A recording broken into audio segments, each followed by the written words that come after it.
ਬਸਪਾ ਦਾ ਇਕਲੌਤਾ ਵਿਧਾਇਕ ਜਿੱਤਿਆ ਆ, ਉਸ ਦੀ ਚੋਣ ਵੀ ਹੁਣ ਅਦਾਲਤ 'ਚ ਕੀ ਚੱਕਰ ਪੈ ਗਿਆ ਜੀ?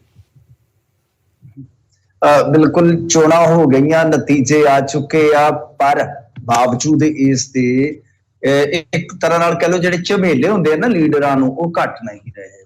ਵੈਸੇ ਇਹਨਾਂ ਦੀਆਂ ਮੈਂ ਤੁਹਾਨੂੰ ਅੱਗੇ ਵੀ ਬਹੁਤ ਵਾਰੀ ਕਹਾਣੀਆਂ ਸੁਣਾਈਆਂ ਕਿ ਜਿਹੜੇ ਇਸ ਤਰ੍ਹਾਂ ਦੇ ਝਮੇਲੇ ਆ ਨਾ, ਇਹਦੇ ਤੇ ਵੀ ਇੱਕ ਦਿਲਚਸਪ ਨਿੱਕੀ ਜੀ ਕਿਤਾਬ ਲਿਖੀ ਜਾ ਸਕਦੀ ਆ ਕਿ ਚੋਣਾਂ ਦੇ ਝਮੇਲੇ ਜਿਹੜੇ ਆ ਉਹ ਕੋਰਟਾਂ ਦੇ ਵਿੱਚ ਜਾਂਦੇ ਆ। ਜਿਵੇਂ ਉਦਾਹਰਣ ਦੇ ਤੌਰ ਤੇ, ਮਿਸਾਲ ਦੇ ਤੌਰ ਤੇ, ਸਿੱਧੂ ਨੇ ਚੋਣ ਲੜੀ ਸੀਗੀ, ਤੁਹਾਨੂੰ ਯਾਦ ਹੋਏਗਾ 2009 ਦੇ ਵਿੱਚ ਜੀ ਅੰਮ੍ਰਿਤਸਰ ਤੋਂ 2009 ਦੇ ਵਿੱਚ ਚੋਣ ਲੜੀ ਤੇ ਮੁੜ ਕੇ ਜਦੋਂ ਨੂੰ ਉਹ ਕੇਸ ਜਿਹੜਾ ਓਮ ਪ੍ਰਕਾਸ਼ ਸੋਨੀ ਨੇ ਉਹਦੇ ਤੇ ਕੀਤਾ ਸੀਗਾ ਚੋਣਾਂ ਨਾਲ ਹੀ ਰਿਲੇਟਡ, ਤੇ ਜਦੋਂ ਸੁਪਰੀਮ ਕੋਰਟ ਚ ਗਿਆ ਕਿ ਕੇਸ ਅੱਗੇ ਚਲਾਈਏ ਜਾਂ ਨਾ ਚਲਾਈਏ, ਤਾਂ ਫਿਰ ਉਦੋਂ ਤੱਕ ਸਿੱਧੂ ਸਾਹਿਬ ਜਿਹੜੇ ਸਨ ਉਹ ਕਾਂਗਰਸ ਜੁਆਇਨ ਕਰ ਚੁੱਕੇ ਸੀ।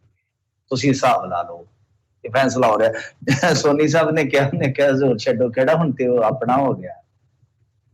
ਤੁਸੀਂ ਦੇਖੋਗੇ ਕਿ ਜਦੋਂ ਬੀਬਾ ਬਾਦਲ ਜਿੱਤੇ ਇੱਥੇ 2014 ਚ ਲੰਬੀ ਤੋਂ, ਉਸ ਟਾਈਮ ਇੱਕ ਮਾਮਲਾ ਉਹਨਾਂ ਤੇ ਆਇਆ ਸੀਗਾ ਕਿ ਧਾਰਮਿਕ ਸਥਾਨ ਦੀ ਵਰਤੋਂ ਕੀਤੀ ਉਹਨਾਂ ਨੇ ਕੰਪੇਨ ਦੇ ਦੌਰਾਨ, ਤੇ ਅੱਜ ਤੱਕ ਮੇਰੇ ਖਿਆਲ ਦੇ ਨਾਲੋਂ ਜਿਉਂਦਾ ਤਿਉਂ ਹੈ, ਜਦ ਕਿ ਉਹ ਦੂਸਰੀ ਮਰਤਬਾ ਵੀ।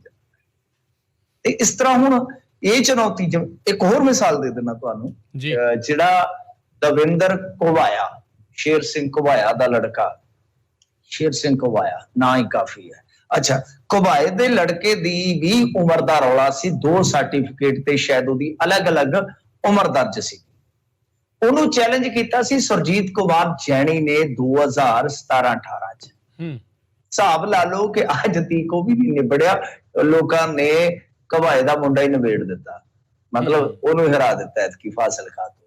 ਸੋ ਇਹ ਲੰਮੇ ਸਮੇਂ ਤੱਕ ਚੱਲਦੇ ਆ, ਪਰ ਮੇਰਾ ਮੰਨਣਾ ਇਹ ਆ ਕਿ ਜਿਹੜੀਆਂ ਇਸ ਤਰ੍ਹਾਂ ਦੀਆਂ ਚੋਣਾਂ ਦੇ ਵਿੱਚ ਜੋ ਗੱਲਾਂ ਨਿਕਲ ਕੇ ਆਉਂਦੀਆਂ, ਉਹਨਾਂ ਦਾ ਨਿਬੇੜਾ ਜਿਹੜਾ ਹੈ, ਨਿਪਟਾਰਾ ਜਿਹੜਾ ਹੈ, ਬਹੁਤ ਜਲਦੀ ਹੋ ਜਾਣਾ ਚਾਹੀਦਾ, ਕਿਉਂਕਿ ਮਸਲਾ ਜਿਹੜਾ ਹੈ ਉਹ ਇੱਕ ਨੁਮਾਇੰਦੇ ਨਾਲ ਹੀ ਨਹੀਂ ਜੁੜਿਆ, ਉਸ ਨੁਮਾਇੰਦੀ ਨਾਲ ਜੁੜਿਆ, ਉਸ ਨੁਮਾਇੰਦਗੀ ਦੇ ਨਾਲ ਜੁੜਿਆ ਜੋ ਹਜ਼ਾਰਾਂ ਲੱਖਾਂ ਲੋਕਾਂ ਨੇ ਸੌਂਪੀ ਹੁੰਦੀ ਹੈ। ਤਾਂ ਖੈਰ ਇਹ ਮਾਮਲਾ ਕੀ, ਨਛੱਤਰਪਾਲ ਜੀ ਜਿੱਤੇ ਸਨ, ਇਕਲੌਤੇ ਇਹਨਾਂ ਦੇ ਬਸਪਾ ਦੇ ਉਹ ਜੇਤੂ ਉਮੀਦਵਾਰ ਸਨ।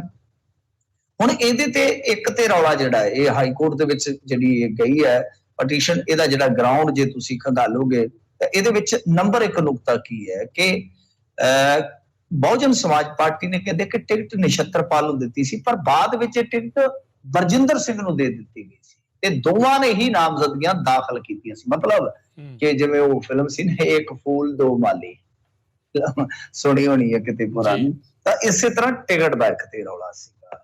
ਅੱਛਾ, ਇਹ ਲਾਇਆ ਗਿਆ ਦੋਸ਼ ਕਿ ਨਾਮਜ਼ਦਗੀ ਵੇਲੇ ਨਛੱਤਰਪਾਲ ਨੇ ਤੱਥ ਛੁਪਾਇਆ ਕਿ ਪਾਰਟੀ ਨੇ ਉਹਨਾਂ ਕੋਲੋਂ ਟਿਕਟ ਵਾਪਸ ਲੈ ਲਈ ਆ। ਇਸ ਤੋਂ ਇਲਾਵਾ ਇਹ ਵੀ ਦੋਸ਼ ਲਾਇਆ ਗਿਆ ਹੈ ਕਿ ਨਾਮਜ਼ਦਗੀਆਂ ਵੇਲੇ ਦਾਖਲ ਹਲਫੀਆ ਬਿਆਨ ਵਿੱਚ ਵੀ ਤੱਥ ਛੁਪਾਏ ਗਏ ਹਨ ਕਿ ਨਛੱਤਰਪਾਲ ਵਿਰੁੱਧ ਇੱਕ ਮਾਮਲਾ ਵਿਚਾਰ ਅਧੀਨ ਹੈ, ਮਤਲਬ ਕਿ ਅੰਡਰ ਟ੍ਰਾਇਲ ਹੈ। ਤਾਂ ਉਹਨਾਂ ਨੇ ਇਸ ਤੋਂ ਇਲਾਵਾ ਐਫੀਡੇਵਿਟ ਦੇ ਵਿੱਚ ਵੀ ਇੱਕ ਤੱਥ ਸ਼ਾਮਲ ਨਹੀਂ ਕੀਤਾ ਕਿ ਉਹਨਾਂ ਤੇ ਕੋਈ ਕੇਸ ਪੈਂਡਿੰਗ ਹੈ। ਇਹ ਤੋਂ ਬਿਨਾਂ ਇੱਕ ਇਹ ਵੀ ਕਿਹਾ ਗਿਆ ਕਿ ਹਲਫੀਆ ਬਿਆਨ ਦੀ ਟਿਕਟ ਵੀ ਘੱਟ ਪੈਸਿਆਂ ਵਾਲੀ ਲਗਾਈ ਗਈ ਹੈ। ਸੋ ਇਹ ਪਟੀਸ਼ਨ ਜਿਹੜੀ ਆ ਹਾਈ ਕੋਰਟ ਪਹੁੰਚ ਗਈ, ਤਾਂ ਇਹਨੂੰ ਤੁਸੀਂ ਦੇਖ ਸਕਦੇ ਹੋ 3 ਆਧਾਰ ਨੁਕਤੇ ਤੇ। 3 ਆਧਾਰ ਨੁਕਤਾ ਕੀ ਹੈ ਕਿ ਮਤਲਬ ਪਹਿਲਾ ਹੋ ਗਿਆ ਕਿ ਟਿਕਟ ਦਾ ਮਸਲਾ, ਸੈਕੰਡ ਤੱਥ ਛੁਪਾਉਣ ਦਾ ਮਸਲਾ, ਤੇ ਥਰਡ ਆ ਗਿਆ ਟਿਕਟ ਘੱਟ ਲਾਉਣ ਦਾ ਮਸਲਾ। ਹੁਣ ਦੇਖਦੇ ਆ ਕਿ ਕਦੋਂ ਇਹਦੀ ਸੁਣਵਾਈ ਜਿਹੜੀ ਹੈ ਉਹ ਲਿਸਟਡ ਹੁੰਦੀ ਹੈ, ਕਦੋਂ ਚੱਲਦੀ ਹੈ। ਤਾਂ ਫਿਰ ਜਿਵੇਂ ਮੈਂ ਤੁਹਾਨੂੰ ਕੁਝ ਮਿਸਾਲਾਂ ਦਿੱਤੀਆਂ ਨੇ ਕਿ ਆਉਣ ਵਾਲੇ ਸਮੇਂ 'ਚ ਅਸੀਂ ਇਹਨੂੰ ਵੀ ਸ਼ਾਮਲ ਕਰਾਂਗੇ ਇਸੇ ਫਹਿਰਿਸਤ ਦੇ ਵਿੱਚ, ਜਾਂ ਇਹ ਵੱਖਰੇ ਤੌਰ ਤੇ ਕੋਈ ਵੱਖਰੀ ਮਿਸਾਲ ਬਣੇਗੀ, ਦੇਖਦੇ ਆ। ਸੋ ਚੈਲੰਜ ਹੋ ਗਿਆ ਇਹਨਾਂ ਦੀ ਚੋਣ ਨੂੰ, ਜਿਹੜੇ ਕਿ ਇਕਲੌਤੇ ਵਿਧਾਇਕ ਨੇ ਬਹੁਜਨ ਸਮਾਜ ਪਾਰਟੀ ਦੇ, ਨਛੱਤਰਪਾਲ ਜੀ।